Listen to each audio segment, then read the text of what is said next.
Hi, welcome back to That's Entertainment, the weekly entertainment show where we look at all the interesting news from last week, this week. So we're kicking off with one hugely impactful news story that we wanted to share with you this week, the European Union's plans for their groundbreaking Digital Markets Act, or the DMA.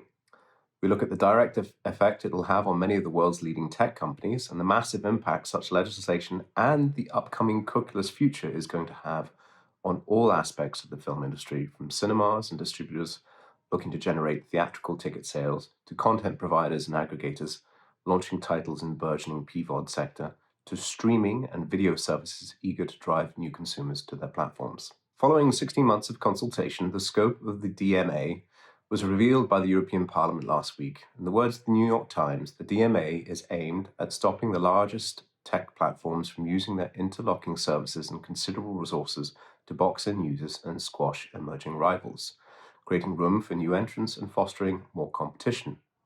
Or according to Variety, it defines clear rules governing large online platforms and aims to ensure that no large online platform that acts as a gatekeeper for a large number of users abuses its position to the detriment of other companies wishing to access such users.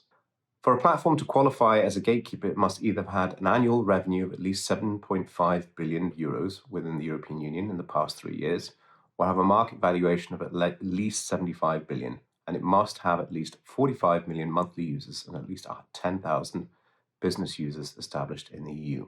Gatekeepers such as Facebook, Google, Amazon, and Apple will no longer be allowed to rank their own products or services higher than those of others, reuse private data collected for the purposes of another service, establish unfair conditions for business users, pre-install certain software and applications, require app developers to use certain services like payment systems or identity providers in order to be listed in their app stores. And it seems that the new legislation will have very sharp teeth. If a gatekeeper violates the rules laid down in the legislation, it risks a fine of up to 10% of its total worldwide revenue. For a repeat offence, a fine of up to 20% of worldwide turnover may be imposed. And if a gatekeeper violates the rules at least 3 times in 8 years, the European Commission can open a market investigation and impose behavioural or structural remedies. As Thierry Breton, one of the European Commission's top digital officials, put it, faced with online platforms behaving like they were too big to care, Europe has put its foot down. We are putting an end to the so-called Wild West dominating our information space, with a new framework that can become a reference for democracies worldwide.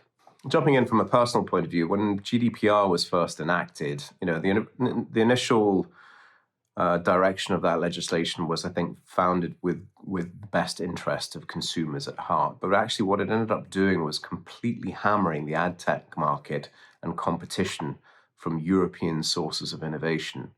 And so the funnel of GDPR basically meant more legislation, which made it more difficult to compete in environments, which then made the incumbents like Facebook and Google actually have a total boom during the initial implementation of these new rules.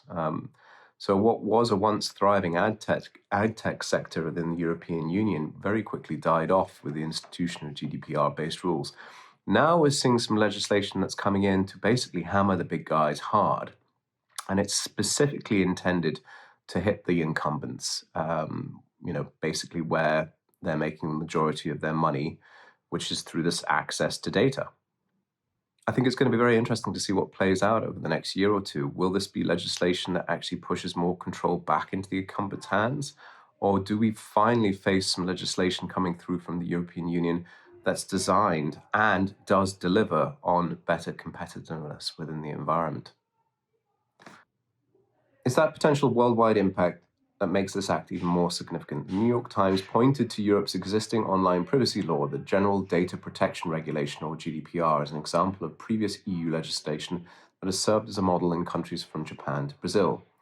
Columbia University law professor Anu Bradford told Variety that European rules often become global standards because it's easier for companies to apply them across their entire organization. She went on to say, everyone is watching the DMA, be it leading tech companies, their rivals, or foreign governments. It is possible that even the US Congress will now conclude that they are done watching from the sidelines when the EU regulates US tech companies and will move from talking about legislative reform to actually legislating.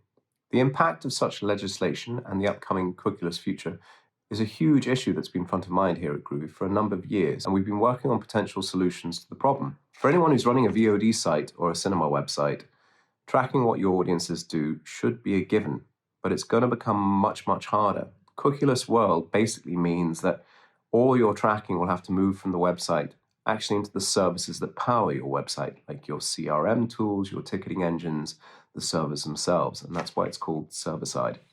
It's very, very complicated to set up, and it requires detailed technical and ad operations skills, which we've been building here at Groovy for the last 4 or 5 years, as we've seen this threat looming.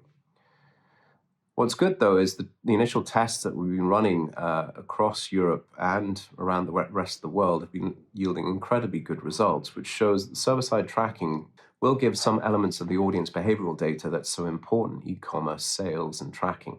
For example, in a recent campaigns, we were able to track a 15% increase in the showtime's interaction rates for a certain cinema chain from our movie landing pages. And we were also able to track an additional 7% in add to cart for cinema tickets for an exhibitor client. If you'd like to talk to us more about the policy updates or learn more about the considerations for the cookieless mandate that's coming at the end of 2023, which means that most tracking and most ad operations will have to move into server-side configurations, and also to understand the implications that it has on your tech stack, do come and talk to us today. That's all for this week. Remember that we publish both to LinkedIn and to YouTube. Please like, comment, subscribe, and share this content as far and as wide as you can. We always appreciate new listeners to the show.